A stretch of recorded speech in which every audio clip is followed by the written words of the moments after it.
Fakta mengejutkan mengapa Anda harus berhenti makan ayam. Part 1.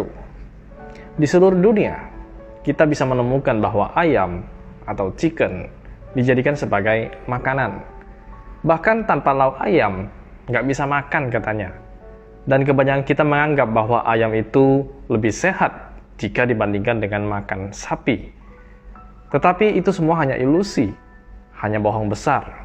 Yang katanya rendah lemak, sumber protein terbaik, bahkan American Heart Association mereferensikan makan ayam yang banyak. Karena itulah seluruh penjuru dunia, ada lebih dari 50 miliar ekor ayam dikonsumsi setiap tahunnya. 50 miliar ekor, itu jumlah yang fantastis. Ya tentu saja rata-rata kita suka makan ayam.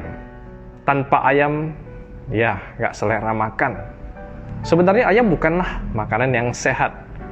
Baik, inilah fakta mengejutkan mengapa Anda harus berhenti makan ayam.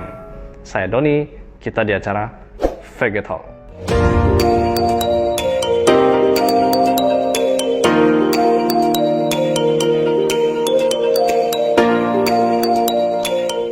Di part 1 ini saya akan membahas tentang GMO dan kolesterol pada ayam.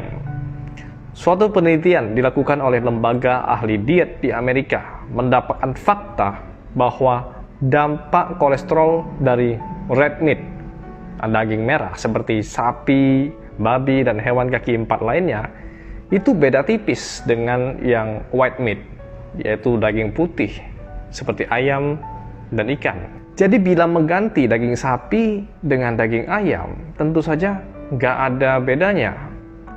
Faktanya ayam yang sekarang Anda konsumsi itu sudah dirubah genetiknya, yang disebut dengan GMO. Mungkin Anda pernah mengikuti penjelasan saya tentang GMO, pasti tahu bahwa ternyata 95% tanaman GMO itu digunakan sebagai pakan ternak. Ya, untuk ayam. Jadi ayamnya sudah GMO, diberi pakan juga GMO juga. Gimana tidak bahaya coba? Lalu ada yang membantah bahwa ayam ini bukan GMO. Baik, mari kita dengarkan sendiri pengakuan dari sang kreator GMO ayam tersebut. Well, I was working at the Roslin Institute at the time, and I was also working on developing technology for genetic modification, but I was working on a different farm animal. I was working on the chicken.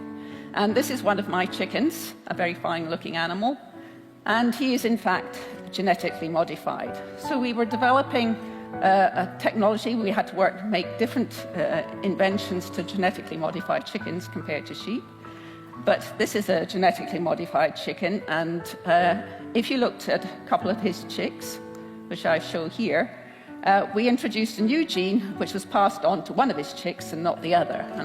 Ayam yang sekarang dikonsumsi oleh seluruh penjuru dunia adalah ayam yang sudah dirubah genetiknya dari ayam yang 70 tahun lalu. Pertumbuhannya sangat cepat dan beratnya bisa 3 kali lipat.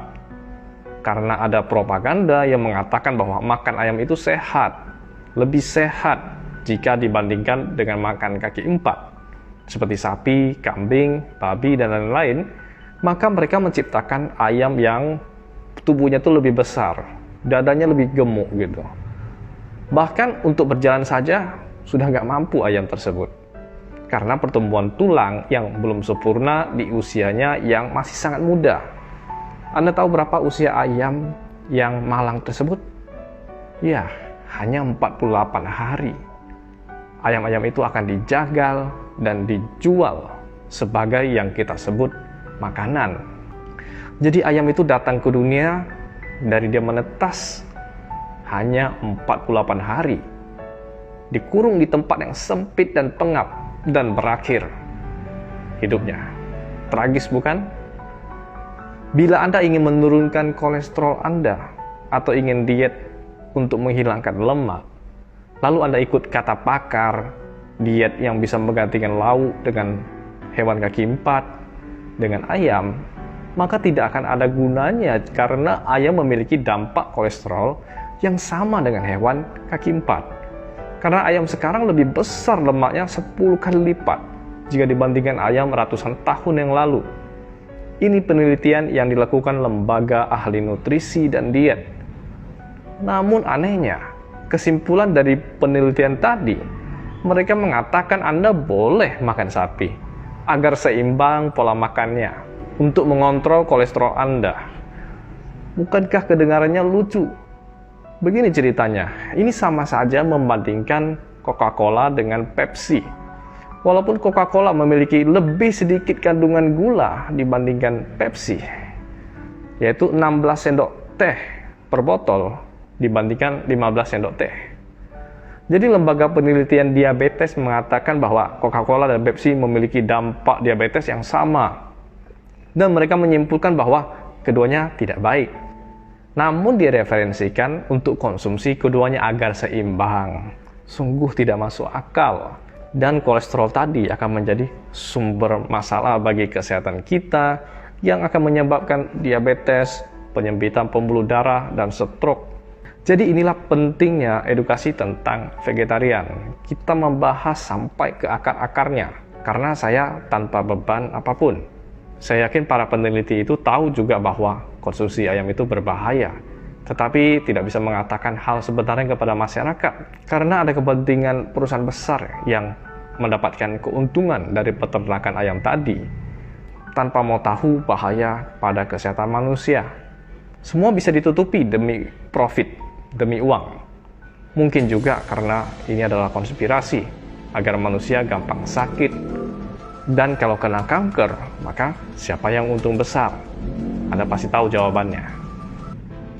Jadi bijaklah dalam menerima suatu informasi dengan akal sehat. Sudah jelas bahwa ayam penuh dengan kolesterol dan lemak jenuh, sumber segala penyakit. Kalau ada yang mengejek, mengatakan bahwa vegetarian itu makan daging palsu, maka sebenarnya makan daging ayam, GMO, adalah daging yang penuh kepalsuan. Karena ayam yang Anda makan itu lebih cepat besar. Hanya butuh 48 hari sudah sebesar itu. Hemat pakan lagi katanya. Sangat efisien dalam beternaknya. Itu menghasilkan protein apa? Bahkan pernah diadakan tes protein dalam darah. Walaupun makannya banyak ayam, tetap saja proteinnya kalah dengan vegan. Jadi benar, protein ayam itu palsu. Ayam itu gizinya kecil sekali. Baik, semoga bermanfaat penjelasan dari saya. Jangan ada keraguan untuk bervegetarian dan vegan. Untuk hidup sehat, jasmani, dan rohani. Saya Doni, sampai jumpa di episode berikutnya.